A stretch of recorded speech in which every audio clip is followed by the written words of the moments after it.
Melanie Landry, my housekeeper's daughter, had what you might call a pathologically thin skin. Not physically, though she acted as if a gentle breeze would bruise her, but emotionally. On her very first day at Briarwood Prep, I approached her desk. As student council president, I figured it was my job to make her feel welcome. "Hey, Melanie," I said, keeping my tone warm. "If you need anything at all, or just want a tour of the campus, let me know." Her eyes welled with tears instantly. She bit her lower lip, staring up at me with a look of pure, concentrated betrayal. "Brynn, I know my family doesn't have what yours does," she whispered, her voice trembling. "But do you really have to rub your privilege in my face? Does making me feel small make you feel good?" I stood there, utterly speechless. My desk mate, Zora, noticed how distressed Melanie looked. Melanie had buried her face in her arms, her shoulders shaking. Zora, being the genuinely kind soul she is, leaned over. "Hey, are you feeling okay? Do you need a bottle of water, or maybe a trip to the nurse's office?" Melanie slammed her hands on her desk and stood up so fast her chair screeched against the linoleum. She pointed a shaking finger at us, tears streaming down her face. "Enough. You rich kids have no idea how hard I had to fight just to get into a school like this. I'm already struggling to keep up with the curriculum, and you just sit there and mock me. Is my struggle a joke to you?" Zora blinked, completely bewildered. "I literally just asked if you wanted to see the nurse." Just then, Wayne strolled into the classroom, his backpack slung carelessly over one shoulder. Melanie's entire demeanor shifted. The tears dried up, replaced by a sudden, fragile shyness. She practically floated over to him, looking up through her lashes. "Hi. Is anyone sitting next to you? You're the only person here who doesn't look like a snob. Everyone else is bullying me. Can you protect me?" Wayne stared at her, his expression a mix of profound confusion and mild annoyance. The only empty spot next to me is the trash can. Is that what you're asking to sit next to?" Melanie's face flushed a violent, angry red. "You're all the same," she shrieked. "You all just look down on me because my family is poor." I rubbed my temples, the first headache of the semester blooming behind my eyes. "If you hate us so much," I said quietly, "then why are you even here?" The moment the words left my mouth, Melanie broke down completely. She looked at me with a mixture of grief and utter indignation. "Brynn, I don't know what I did to make you hate me. From the second I got here, you've done nothing but target me. Yes, my mom is your housekeeper. I get it. But housekeepers have dignity, too. Who do you think you are, trying to kick me out of school?" Before I could answer, she sank onto the floor right there in the middle of the classroom, sobbing loudly. The commotion drew everyone's attention. Students began crowding around the door, whispering. "She wants to expel me," Melanie wailed, pointing an accusatory finger at me. "My mom worked herself to the bone to get me into this academy. Expelling me is as good as ruining my life." I sighed, trying to keep my voice even and calm. "You're twisting my words, Melanie. Nobody is trying to expel you. I just think you're overanalyzing everything we say. If you're going to view every casual conversation as a personal attack, you're going to make yourself miserable here. See? There you go again," she sobbed, burying her face in her hands. "Gaslighting me. You are so malicious." Zora, desperate to stop the scene, grabbed a bag of organic chips from her backpack and tried to hand them to her. "Look, just get off the floor, okay? We can talk about this. I swear I was just trying to be nice earlier." Melanie slapped the bag out of Zora's hand. "I don't want your pity." She looked up at Wayne, clearly expecting him to defend her honor. Wayne, who possesses the emotional intelligence of a golden retriever and a mouth that operates entirely without a filter, just looked at her, then back to me. "Brynn, why is she sitting on the floor waving her arms around like that? Is she doing some kind of weird toddler cosplay?" The classroom went dead silent. Even Melanie's crying hitched. She stared at him, looking utterly crushed. "How can you say that to me? Is it because of her?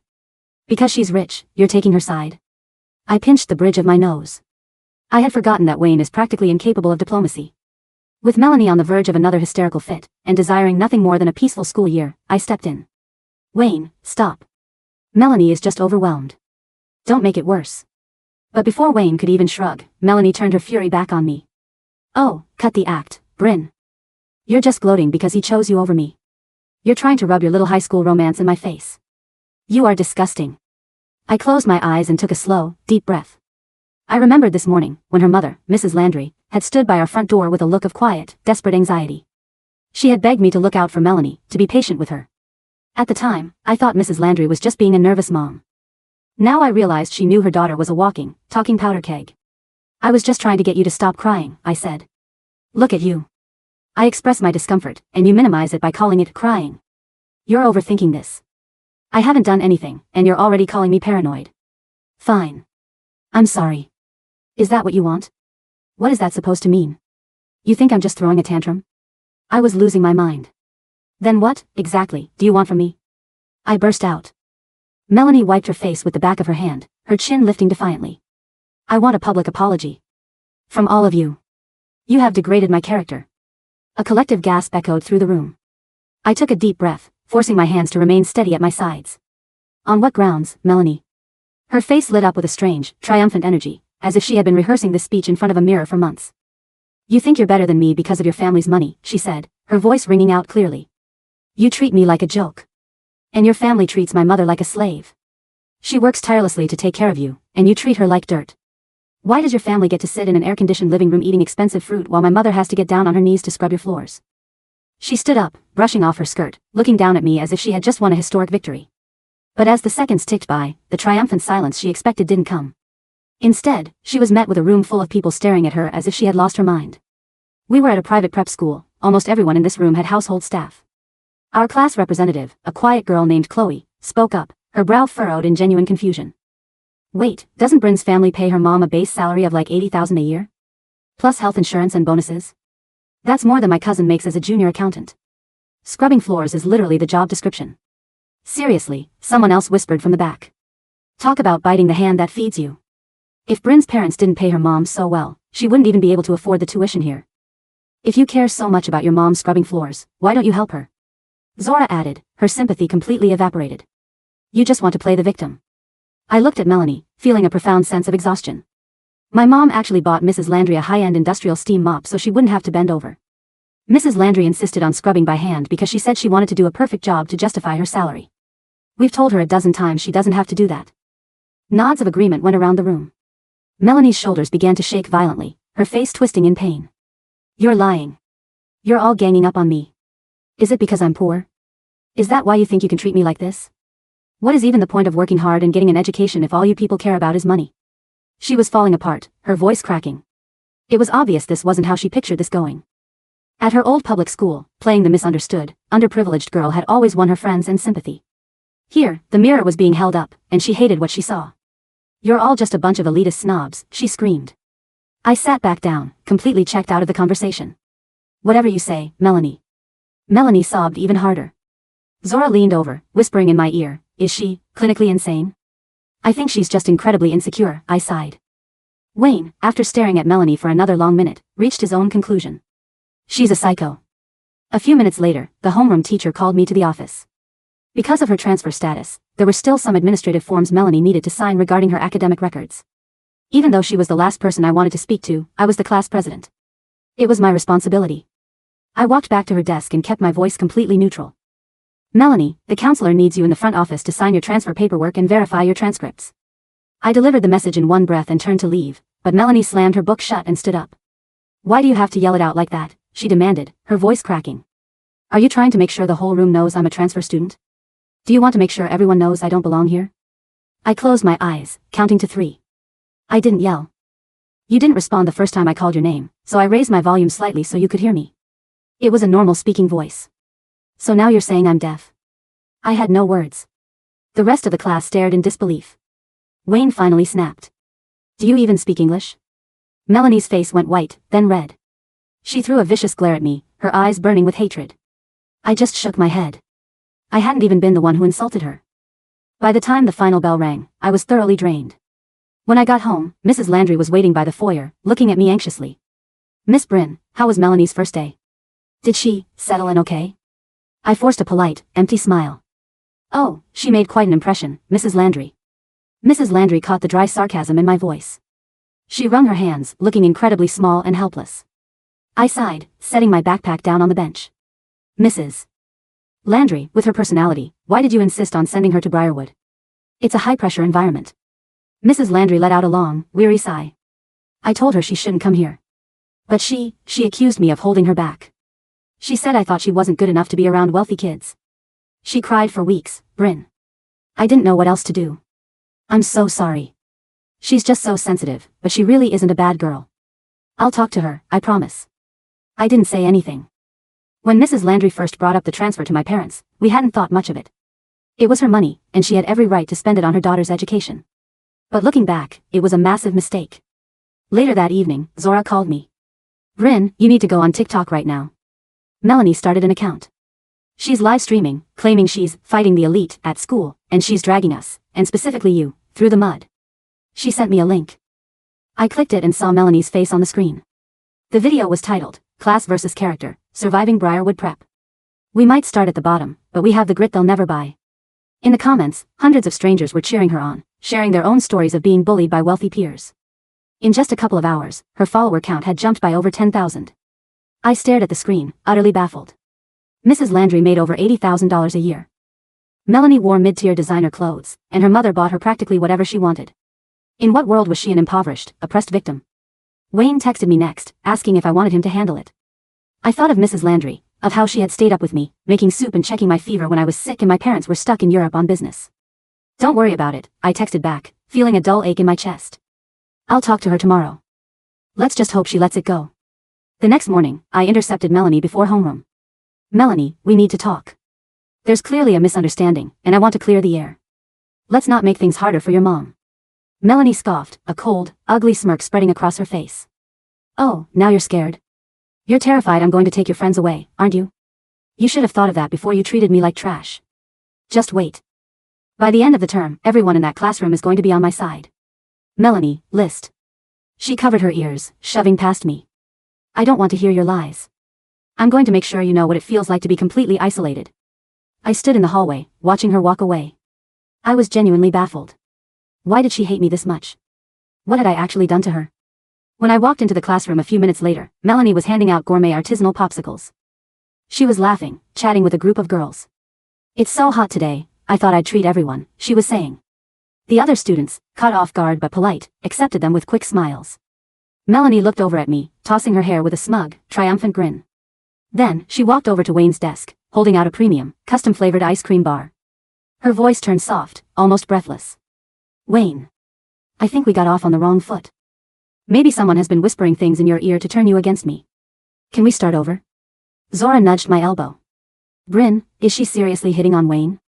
I stared at Wayne, remembering the time a girl had tried to hand him a love letter in freshman year, and he had asked her if it was a formal declaration of war, sending her running away in tears. I couldn't help but let out a sudden, sharp laugh.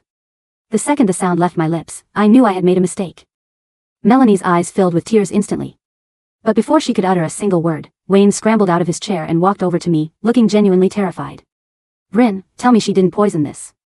She looks like she's about to unhinge her jaw and eat me alive. I looked at Wayne's completely earnest, terrified face, and then at Melanie's devastated, venomous expression. I realized. That's what this is.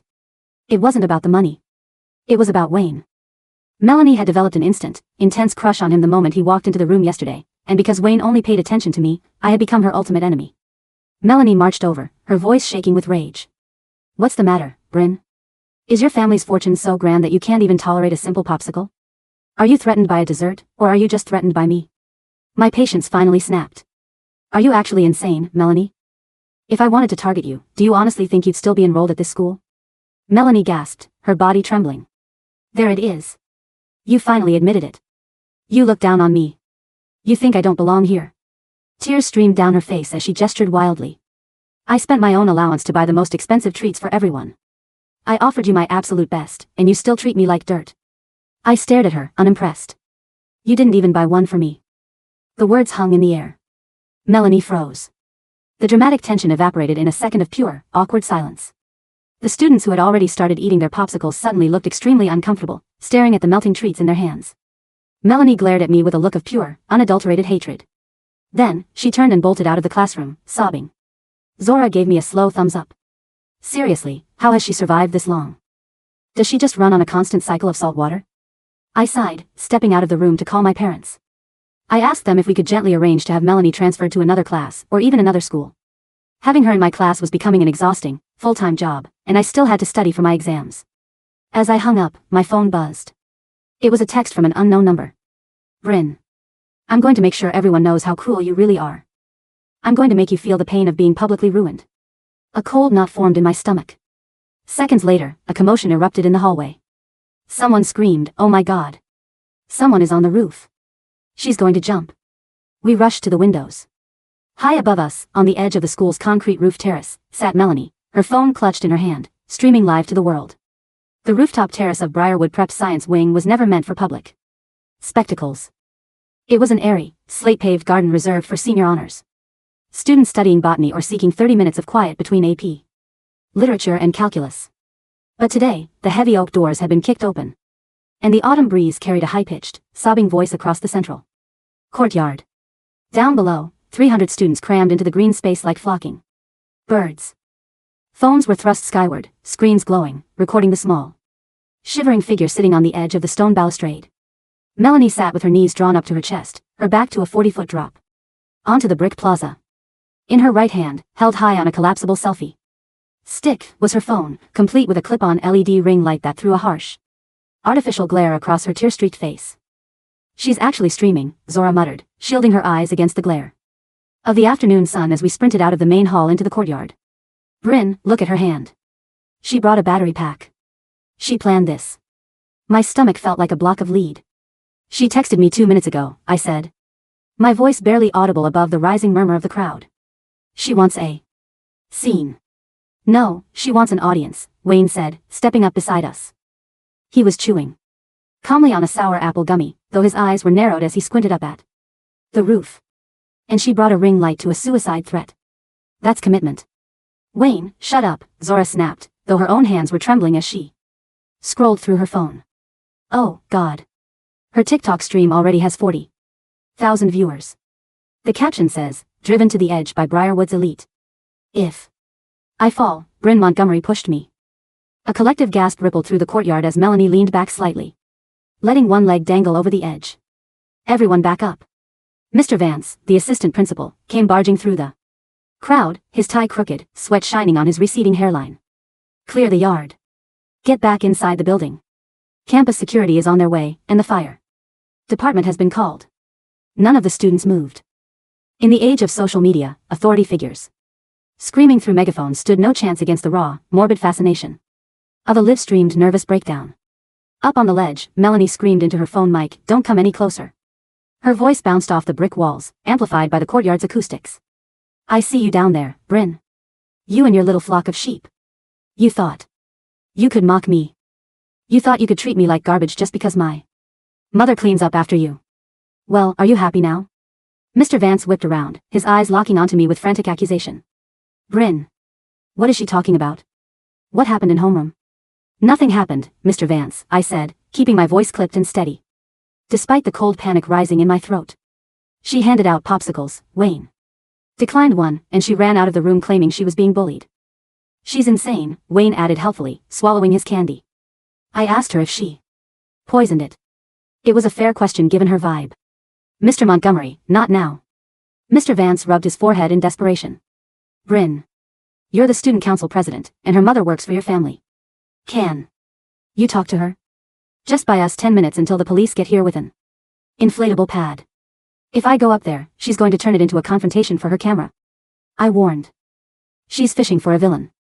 Just talk to her from the balcony," Vance pleaded. "Please. Look at the press arriving outside the main gates." I glanced toward the wrought iron front gates of Briarwood. 2 news vans from local networks were already double parking along the curb. Melanie's stream was blowing up in real time, and the local news desk had clearly picked up the viral alert. "Fine," I said. "Zora, stay here. Wayne, stay here and do not speak." "I'm coming with you," Wayne said instantly, grabbing my elbow. His grip was firm, his usual lazy humor instantly evaporating. "You think I'm letting you walk onto a roof alone with someone who just named you in a suicide note? Not a chance." We pushed through the heavy double doors of the administration building, taking the stairs 3 at a time. My heart hammered against my ribs like a trapped bird. I wasn't just terrified that Melanie might actually slip and fall, I was terrified of the sheer, unhinged malice in her eyes when she had sent that text. She didn't want to die. She wanted to destroy me, and she had realized that in the court of public opinion, the tragic, underprivileged victim always wins against the rich girl. When we burst onto the rooftop terrace, the wind whipped my hair across my face. Melanie turned her head sharply at the sound of the heavy door slamming. Her ring light swung toward us, catching Wayne and me in its blinding halo. "Stay back," she shrieked, adjusting her grip on the selfie stick so the camera captured both of us behind her. "Don't come a step closer, Brynn. I know what you're trying to do." You want to silence me before I tell the world what your family does behind closed doors. Melanie, look at me, I said, stepping forward slowly, keeping my hands open and visible. Nobody is trying to silence you. The police are on their way. Your mom is probably on her way right now. Please, just step off the ledge. Don't you dare bring my mother into this. Melanie's voice cracked into a jagged, unnatural pitch. Tears were running down her cheeks, but her eyes were darting rapidly down to her phone screen, monitoring the chat comments popping up on her screen at light speed. My mother works 80 hours a week so you can live in luxury. And you treat her like a dog. You treat me like a disease. Melanie, your mother makes $84,000 a year, gets 4 weeks of paid vacation, and my parents paid for her knee surgery last winter, I said, keeping my tone dead level, ignoring the invisible audience watching through her phone. She is currently at my house baking sourdough because she loves her job. Stop lying to these people. A flicker of pure, unadulterated rage crossed Melanie's face. The tragic, victimized expression melted away for a fraction of a second, replaced by something cold and calculating. You see, she screamed into her camera, leaning further over the drop. She's minimizing my lived experience. She thinks money solves everything. She thinks because her family throws crumbs at us, we should bow down to them. Hey, Wayne spoke up, taking a deliberate step to my left, drawing Melanie's eyes toward him. He had his hands jammed in his blazer pockets, looking remarkably unimpressed. Quick question. Are you actually going to jump, or are you just trying to get verified on TikTok? Melanie froze. What did you say to me? I said, your battery pack is at 12%, Wayne said, pointing lazily at the small blue light flickering on her selfie stick. If you're going to make a grand tragic gesture, you better hurry up, because once your phone dies, there's no point, right? Nobody will be watching. Wayne. I hissed under my breath, my blood running cold. No, Brynn, look at her, Wayne said calmly, keeping his eyes locked on Melanie. Look at her fingers. She's not holding the railing. She's holding the phone. If someone was about to fall 4 stories, their instincts would make them grab the stone. She's holding the stick with both hands to keep the camera steady. Melanie's knuckles turned white on the metal rod. Her eyes darted from Wayne to her phone screen. The chat comments were moving so fast they were a blur, but the tone was already shifting. Wait, is he right? Why is she holding the camera like that? Bro, look at her feet, she's firmly planted on the inner step. Melanie saw the comments turning. She panicked. You think this is a joke, she shrieked. She made a sudden, dramatic movement, swinging her leg over the stone barrier as if to hurl herself off. But her foot caught on the heavy strap of her designer backpack, which she had carelessly slung over one shoulder. The sudden shift in momentum took her off balance. She didn't jump, she slipped. A genuine, blood-curdling scream tore from her throat as her phone flew from her hand, spinning into the air. The fake posture disappeared instantly, replaced by sheer, primal terror as she began to slide backward off the slate ledge. Melanie. I lunged forward without thinking. Wayne was faster. He covered the 10 feet between us in 2 explosive strides, launching himself over the low planter box. He grabbed Melanie by the lapels of her Briarwood blazer just as her feet lost contact with the stone. The impact slammed Wayne's chest against the masonry wall. He grunted, his arms straining, his knuckles turning pure white as he held 85 pounds of screaming, writhing teenager suspended over the brick courtyard below. Grab her arm. Wayne gritted out through clenched teeth, his face flushing crimson with exertion. Brynn, get her arm. I dropped to my knees, reaching over the ledge. I grabbed Melanie's right wrist, locking my fingers into a solid grip. Down below, the crowd of students shrieked as they saw her dangling in midair. Pull. Wayne roared. Together, using every ounce of strength we had, we heaved her upward. Melanie scrambled frantically against the stone, her feet kicking air, until Wayne got his arms under her shoulders and hauled her bodily over the barrier. All 3 of us collapsed onto the rooftop slate in a tangled heap of limbs, gasping for air. Melanie's phone, which had landed on the soft dirt of the rooftop garden bed, was still alive. Its ring light was broken, flicking wildly like a dying strobe. But the camera was tilted upward, capturing the entire rescue. Melanie lay on her back, panting violently, her eyes wide with true, unvarnished terror. For 3 seconds, she was just a scared girl who had almost died. Then, she noticed the phone glowing in the dirt. She scrambled across the slate on her hands and knees, snatched the phone, and held it up to her face. Tears welled up in her eyes instantly, not tears of gratitude, but the same practiced, tragic tears from before. He He pushed me, she whispered into the screen, her voice trembling with tragic perfection. You all saw it. He grabbed my jacket and dragged me. Wayne sat on the ground, wiping sweat from his forehead. He stared at her, then looked at me, his mouth slightly open in sheer, unadulterated awe. Okay, Wayne said softly, leaning back against the brick wall. I stand corrected. She's not just insane. She's a professional. By 6 p.m. that evening, Briarwood Prep was the top trending topic on global news feeds. The video snippet, edited meticulously by anonymous accounts within an hour of the incident, didn't show Wayne and me pulling Melanie over the ledge. It showed a 10-second clip of Wayne stepping toward her, saying, "If you're going to make a grand tragic gesture, you better hurry up," followed by Melanie falling, a scuffle, and then Melanie's tear-stained face leaning into the frame whispering, "He pushed me." The narrative wrote itself. Rich bully tells housekeeper's daughter to jump. The toxic class war inside Briarwood Prep. Hashtag justice for Melanie. My family's estate in the hills, usually a sanctuary of manicured lawns and quiet reflection, was surrounded by 6 news trucks and a mob of 20-something live streamers chanting slogans at our front gate. Inside the formal living room, the atmosphere was suffocating. My father, Richard Montgomery, stood by the floor-to-ceiling windows, a glass of scotch untouched in his hand, staring out at the flashing red lights near the gate. My mother sat on the silk sofa, her head in her hands. And across the room, sitting on the edge of a mahogany chair, was Mrs. Landry. The poor woman looked like she had aged 10 years in 5 hours. Her eyes were red and swollen, her graying hair pulling loose from her neat bun. She held a damp tissue in her trembling hands, weeping silently. "I don't understand," Mrs. Landry sobbed, her voice breaking. "I don't understand why she would say those things, Mr. Montgomery. You paid for her braces. You gave us the bonus for her tuition deposit. You bought her that laptop for her birthday. Helen, take a breath," my father said gently, turning away from the window. "We know you had nothing to do with this. Nobody is blaming you. But the news." Mrs. Landry gasped, wringing the tissue. "They are saying your family exploits me. They are saying I am a slave in this house. I have worked for you for 12 years. You treated me like family when my husband died. How could my own daughter stand up there and spit on everything you've done for us?" I sat beside my mother, holding my tablet. The Board of Trustees had called an emergency session 30 minutes ago. The email sat in my inbox like a bomb.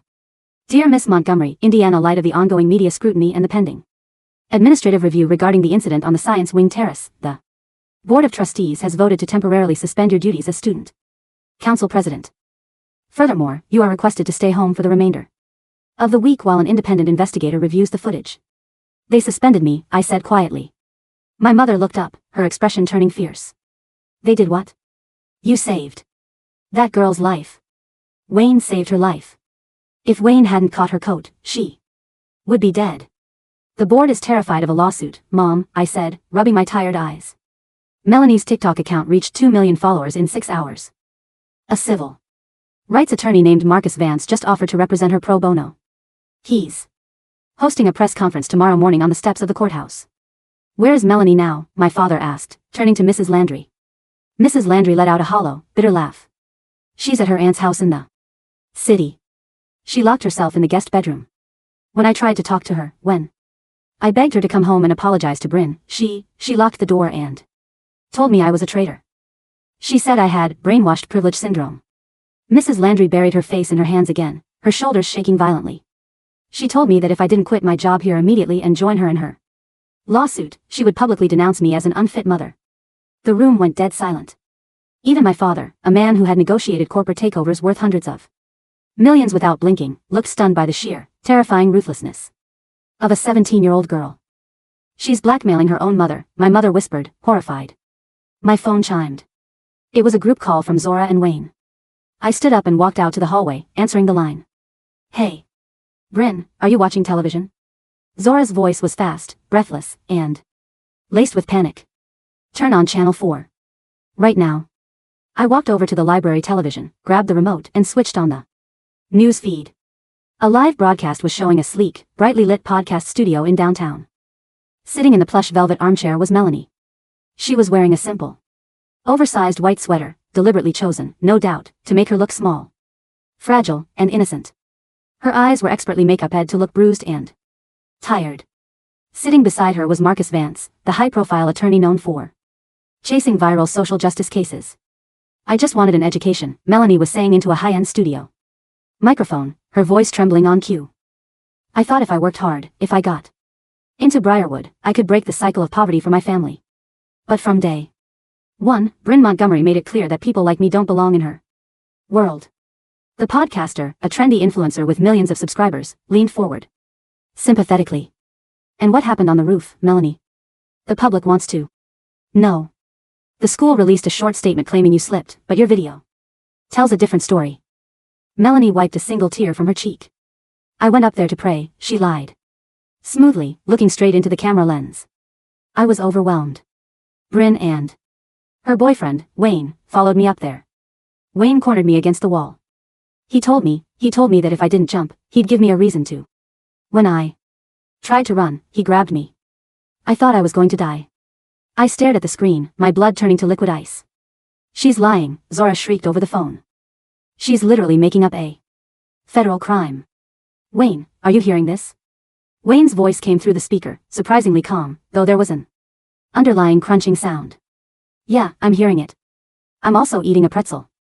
Do you think I should sue her for defamation, or should I just buy the podcast company and fire the host?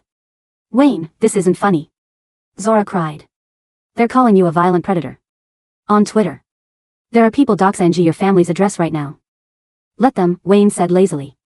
My dad's head of security was in the Mossad. If some teenager in an anime hoodie shows up at my gate with a sign, he's going to have a very bad afternoon. Wayne, stop, I said, my mind racing through the tactical realities of our situation. Melanie is building a massive, unstoppable momentum. In 3 days. This isn't just going to be a school issue. The district attorney is going to feel public pressure to open an investigation if her lawyer files a formal police report. So what do we do? Zora asked. We can't just sit here and let her frame you guys for attempted murder. We do what any good defense team does, I said, standing tall as a cold clarity settled over me. We stop playing defense. Melanie has spent her whole life playing a character. But characters have plot holes. And I'm going to find every single one of them. The next morning, while the media storm outside our gates intensified, I turned my bedroom into a war room. Zora arrived at 8 a.m. through our back service entrance, carrying 2 laptops and a giant crate of iced coffee. Wayne showed up 10 minutes later, wearing a gray hoodie, looking like he had slept a solid 9 hours without a single care in the world. All right, Zora said, slamming her laptop onto my desk. I spent all night digging through Melanie's digital footprint before she made her old accounts private. And guess what? Briarwood wasn't her first choice. She transferred from Oak Ridge High, a public school 3 districts over. Why did she transfer mid-year? I asked, leaning over her shoulder. Her mom told my parents that Melanie was being bullied by jealous kids at Oak Ridge. Yeah, that's the story she told her mom. Zora smiled darkly, tapping a key. I managed to get in touch with a girl named Sarah Mitchell. Sarah was the student body president at Oak Ridge last year. Zora hit play on an audio recording. A girl's voice, sharp and exasperated, filled the room. Melanie Landry? Oh, God, don't get me started on that psycho. She spent 8 months at Oak Ridge, and by the time she left, 3 teachers had filed grievance reports against her. She started a GoFundMe claiming her family couldn't afford her lunch money, raised $4,000, and used it to buy a Balenciaga tote bag. When the school treasury audited her fundraiser, she claimed the treasurer was classist and tried to get him fired. She creates fires everywhere she goes so she can sell the smoke. Wayne chuckled, leaning back in my armchair with his boots propped on my ottoman. See? I told you. A professional. That's not all, Zora said, pulling up a series of financial documents. I had my older brother, who works in forensic accounting, look at the public tax records and property filings for Mrs. Landry. Zora, Mrs. Landry is innocent, I reminded her softly. She's broken-hearted. I know Mrs. Landry is innocent. Zora said. It's Melanie who isn't. Look at this, Brynn. Zora spun the screen toward me. It was a bank statement from Mrs. Landry's personal savings account, the one she had been building for 15 years to pay for Melanie's college fund. 6 months ago, the account balance was $112,000. Today, the balance was $1,400. I blinked, stunned. Where did the money go? Did Mrs. Landry spend it on Something? No, Zora said grimly. Look at the withdrawal signatures. Electronic transfers. To a third-party merchant account registered under the name ML Global Ventures. LLC. A shell entity Melanie registered online using her mother's social security number and forged signature. My jaw dropped. Melanie stole her mother's life savings?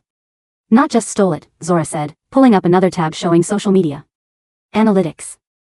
She used that $100,000 to buy fake followers, pay for algorithmic promotion on TikTok, buy designer outfits for her underprivileged prep girl videos, and retain Marcus Vance's legal retainer before she even set foot on Briarwood's campus.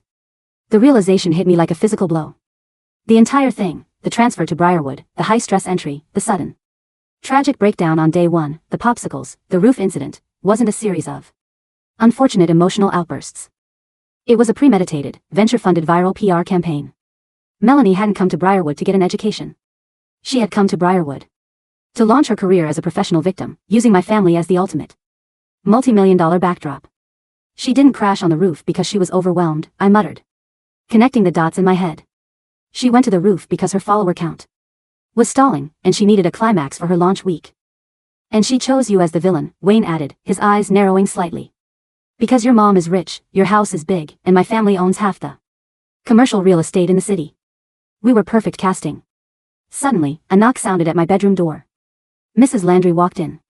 She was carrying a tray with fresh tea and scones, but her face was dead white. Her phone was clutched in her hand, buzzing repeatedly. Miss Brynn. Mrs. Landry's voice was barely a whisper. Melanie. She's on television again. She's announcing something. I immediately grabbed the remote and turned on the news. Marcus Vance was standing behind a podium outside the city courthouse, a swarm of reporters flashing cameras in his face. Melanie stood beside him, clutching a pink plush teddy bear, looking tearful and small. In light of Briarwood Prep's failure to suspend Wayne Montgomery and Brynn Montgomery, Vance's loud, practiced voice boomed through the TV speakers, my client has filed a $20 million civil suit against the Montgomery family and Briarwood Academy for intentional infliction of emotional distress, reckless endangerment, and systemic harassment. The reporters shouted questions all at once. Mr. Vance. Will Melanie be returning to school? Vance smiled smoothly into the cameras. Melanie will attend the upcoming Briarwood Autumn Charity Gala tomorrow evening, as is her right as an enrolled student, to deliver a personal statement to the Board of Trustees and the press. We invite Mr. and Mrs. Montgomery to face my client publicly and answer for the atmosphere of intimidation they have created. Melanie leaned into the microphone, her voice trembling, though her eyes were sharp as razors behind her tears. I just want them to look me in the eye, Melanie said softly. I want Brynn Montgomery to tell the world why she thinks her money makes her better than me. Mrs. Landry dropped the tea tray. The porcelain cups shattered against the hardwood floor, hot tea soaking into the rug. $20 million. Mrs. Landry gasped, sinking to her knees among the shattered china. She's suing you? After everything you've done for us? I rushed over, kneeling beside Mrs. Landry, pulling her away from the broken porcelain so she wouldn't cut herself. Mrs. Landry, listen to me, I said, looking her dead in the eye. She isn't getting a single penny. Not from my family, and not from yours. I ruined your family, Mrs. Landry sobbed uncontrollably, covering her face. I brought a snake into your home. You didn't bring her here, I said firmly, helping her stand up. She brought herself. But tomorrow night at the gala, we're going to end this drama once and for all. Wayne stood up from the armchair, cracking his knuckles with a slow, deliberate rhythm. So, Wayne said, a faint, terrifying grin spreading across his face. Are we crashing her press party, or are we hosting our own? Neither, I said, turning back to Zora's laptop screen. We're going to give Melanie exactly what she wants. We're going to give her a stage, a microphone, and an audience of 500 people. And then? Zora asked, a slow smile lighting up her face. And then, I said, we pull back the curtain. To trap a predator who lives on publicity, you have to feed their ego until it becomes too heavy for them to carry. That afternoon, I called Wayne into my study while Zora worked on organizing the financial audit files. Wayne, I said, leaning against my desk. Melanie has one major weakness. It isn't her lies, and it isn't her lawyer. Wayne raised an eyebrow. Her tragic taste in designer popsicles? No, I said. You. Wayne blinked. Me? Think about it, I said, stepping closer. On her first day, she ignored everyone else in the room and floated straight to your desk.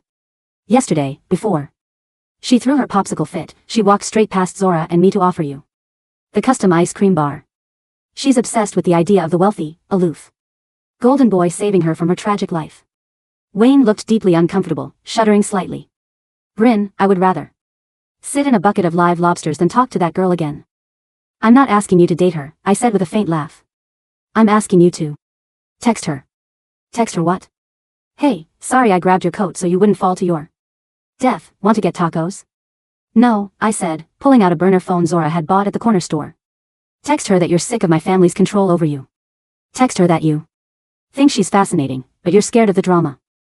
Tell her you want to talk privately before the gala tomorrow night, without her lawyer, without her ring light. Wayne stared at the phone as if it were a venomous snake. She's going to screenshot it and post it online, Brynn. Exactly, I smiled. She won't be able to resist. She'll post the screenshot to prove that the rich boy is turning against me. But to get the full victory, her vanity will force her to meet you in person before the gala starts. And when she meets you in the holding room behind the main auditorium. Wayne's eyes widened as he caught my line of thought. She's going to boast. Narcissists can't help themselves when they think they've won, I said softly. They have to gloat. They need their victim to know how smart they were. Wayne took the burner phone, looking at me with a mix of awe and mild terror. You know, Brynn, sometimes I forget that underneath your polite student council president persona, you're actually ruthless. She threatened my family, I said quietly, my voice dropping an octave. She broke her mother's heart, she almost framed you for a felony, and she's trying to tear down a school my grandfather built. I'm not being ruthless, Wayne. I'm being thorough. 10 minutes later, Wayne sent the text. Wayne, Brynn's losing her mind over the lawsuit. Her dad is panicking. Honestly, I think you played them perfectly. I'm at the Grand Regency Hotel Lounge. If you want to talk without Vance breath-checking you, come to room 402 at 6 p.m. tomorrow before the gala. Don't tell Brynn. For 3 agonizing minutes, the phone sat silent on the mahogany desk. Then, the screen lit up. Melanie, I knew you were different from them, Wayne. I knew you saw how special I am. I'll be there. Don't tell anyone. Hugs and kisses. Zora let out a loud whistle from across the room. Hook, line, and sinker. That girl has the emotional depth of a puddle, but the ego of a dictator. Step 1 is set, I said, shutting down my computer. Now for step 2. Mrs. Landry? Mrs. Landry stepped out from the adjoining kitchen. She had wiped her eyes, her posture straighter than I had seen it all week. In her hands, she held a thick manila envelope containing the bank records, the forged signatures, and the original, unedited home security footage from our house showing how our family actually treated her. I am ready, Miss Brynn, Mrs. Landry said, her voice trembling slightly, but firm. She is my daughter. I gave her life. But I will not let her destroy innocent people to feed her sickness. Thank you, Mrs. Landry, I said softly. It's going to be a long night. Tomorrow. The Grand Regency ballroom was draped in velvet curtains, gold leafing, and massive crystal chandeliers. Hundreds of Briarwood's wealthiest alumni, board members, corporate sponsors, and local politicians milled about, sipping champagne while a string quartet played softly in the corner. Outside, however, was a circus. A bank of 30 media cameras lined the red carpet entrance. Marcus Vance had orchestrated a full media briefing right in front of the venue, complete with branded banners reading, Accountability for Briarwood. I stepped out of my family's black sedan wearing a simple, elegant dark navy dress. Wayne walked beside me in a tailored tuxedo, looking impeccably handsome, though his hands were jammed into his pockets in his signature nonchalant stance. The moment the press caught sight of me, a barrage of camera flashes blinded the night sky. Miss Montgomery. Do you have a response to the $20 million suit? Brynn. Did Wayne Montgomery threaten Melanie Landry on the roof? Is it true? Your family pays your staff below minimum wage? I didn't answer. I kept my chin high, my expression serene and calm, walking past the wall of microphones straight through the heavy glass doors of the hotel. Inside the lobby, Zora was waiting near the elevator bank, holding a tablet tucked under her arm. She just arrived, Zora whispered, leaning close to me. She's wearing a $5,000 vintage Chanel dress she bought with her mother's stolen money. She looks like she's about to accept an Oscar. Where is she? Wayne asked. Heading up to room 402 right now, Zora said, checking her phone. She ditched her lawyer downstairs, telling him she needed to touch up her makeup before her speech. Wayne took a deep breath, adjusting his bow tie. All right. Wish me luck. If I'm not back in 10 minutes, tell my parents I loved them, but I hated their choice. In country clubs. Wayne, I said, reaching out to touch his sleeve. Keep her talking. Get her to mention the bank account and the roof stream. Brynn, Wayne smirked, leaning down slightly so his eyes met mine. I have zero filter, zero diplomacy, and a very recorder-friendly phone in my breast pocket. Trust me. He turned and stepped into the elevator, the doors sliding shut. I turned to Zora. Is the media feed set up in the main ballroom? The venue's AV technician is a Briarwood alum who owes my dad a huge favor. Zora grinned dangerously. The moment you give the signal, every projector screen in that room, plus the live broadcast stream Marcus Vance set up for the internet, will switch over to our feed. Let's go, I said. In room 402, the atmosphere was thick with scent of expensive perfume.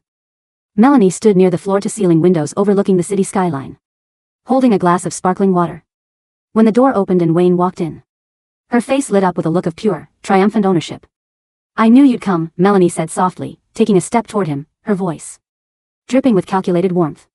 You don't belong with Brynn and those snobs. Wayne. You have a soul. I saw it the moment you looked at me in homeroom. Wayne closed the heavy door behind him, remaining near the entry threshold. He stared at her, his face a completely unreadable mask. Yeah, well, Wayne said lazily. I don't like drama. And right now, my family's name is being dragged through every tabloid in the country because of you. Melanie scoffed softly, tossing her styled curls over her shoulder. Oh, don't worry about that. My lawyer says once we settle out of court, your family will just write off the payout as a tax deduction. You won't even feel it. But me?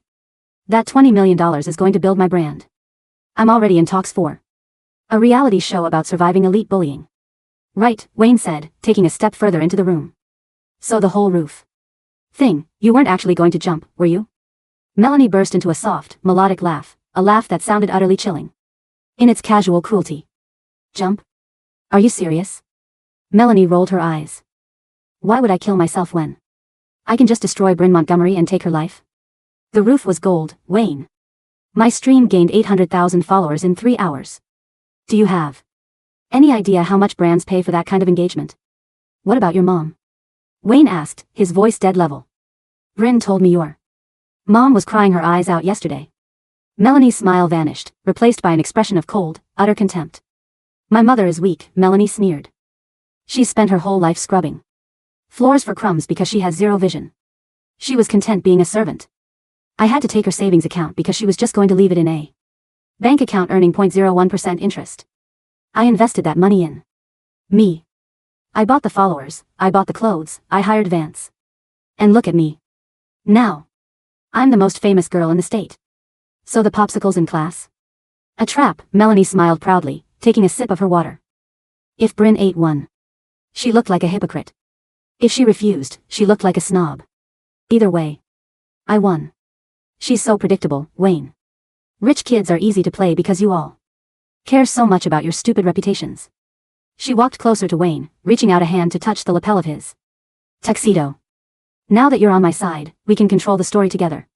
You can be the brave guy who rescued me from the oppressive system. We'll be unstoppable.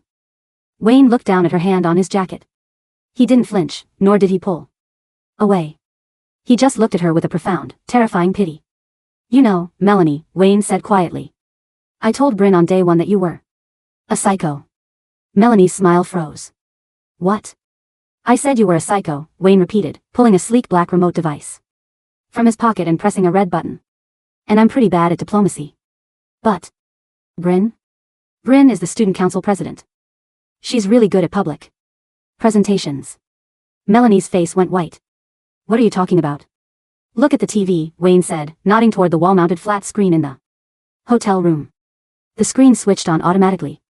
It wasn't showing a movie or a news channel. It was showing a live broadcast of the main ballroom downstairs.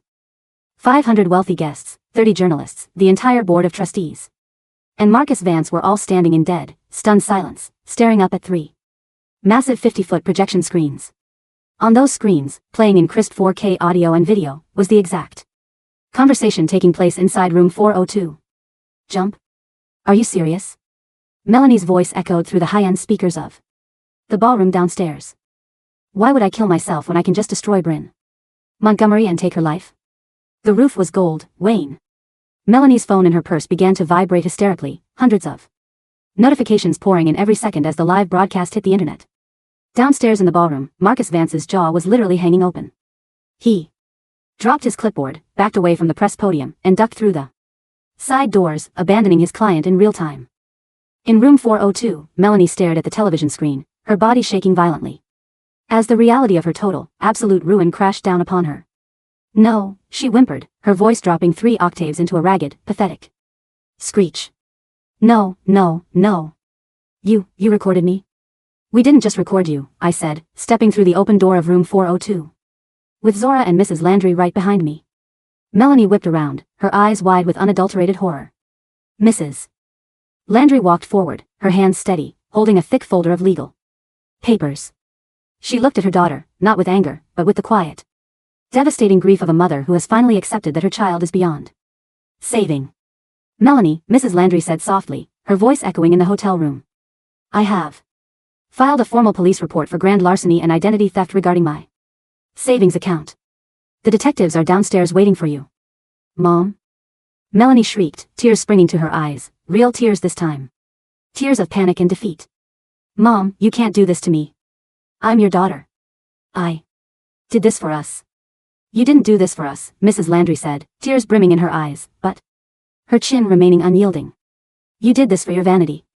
You dragged good people through the mud. You ruined your own life, Melanie. I won't let you ruin mine. Melanie backed away until her spine hit the glass window. She looked at me, her eyes burning with a desperate, venomous hatred. You think you won, Brynn, she screamed, her voice cracking hysterically. You think because you have money you can just humiliate me like this? This had nothing to do with money, Melanie, I said, stepping forward, my voice dead, cold, and clear. It had to do with character. You thought being poor gave you a license to be cruel. You thought playing the victim made you untouchable. But a lie can only run so far before the truth catches up to it. I looked at my watch. The police are taking the elevator up now, I added calmly. I suggest you fix your makeup. There are about 50 news cameras downstairs waiting to take your picture. 2 weeks later, the autumn leaves on the Briarwood Prep campus had turned a brilliant, crisp gold. The media circus had vanished as quickly as it had arrived. Once the unedited audio and the financial fraud evidence were released, the viral mob turned on Melanie with terrifying speed. Her TikTok account was permanently banned for extortion and fraudulent fundraising. Marcus Vance dropped her as a client within hours, and the district attorney filed charges for financial fraud, filing a false police report, and reckless endangerment. Because she was a minor, she avoided adult prison, but the court ordered 2 years of mandatory juvenile probation, community service, and intensive psychological rehabilitation. Her mother, Mrs. Landry, stayed with my family. My father helped her hire a top-tier financial recovery lawyer who managed to freeze and reclaim most of the stolen funds from the influencer agencies Melanie had paid. Brynn. I turned around on the front steps of the administration building. Wayne was walking toward me across the sunny quad, his hands in his blazer pockets, a bag of gourmet salted pretzels tucked under his arm. Zora was trotting beside him, typing rapidly on her phone. The board just reinstated you, Zora announced with a huge grin, showing me her screen. Full reinstatement as student council president, plus an official apology from the trustees for suspending you without a proper review. Good, I smiled, pulling my coat tighter against the cool breeze. I have 6 months of event planning to catch up on. Hey, Wayne said, stopping in front of me. He pulled a pretzel from the bag and held it out. Custom flavored. Salted caramel. I personally verified it hasn't been poisoned by any sociopaths. I took the pretzel with a soft laugh. Thanks, Wayne. So, Zora said, slinging an arm around my shoulders as we walked down the stone path toward the courtyard where it had all begun. What's the lesson here, Madam President? I looked up at the science wing roof terrace. The sun was reflecting off the glass windows, bright and clear, without a single ring light in sight. The lesson, I said, taking a bite of the pretzel, is that if someone tries to tell you who you are, you don't argue with them. You just let them keep talking. Until everyone else realizes who they are. Wayne chuckled, taking a bite of his own snack. Deep, Brynn. Very deep. Now. Can we go get real food? All this justice is making me hungry. I laughed, the sound rising clear and light into the autumn air, entirely free of the noise that had tried to drown it out.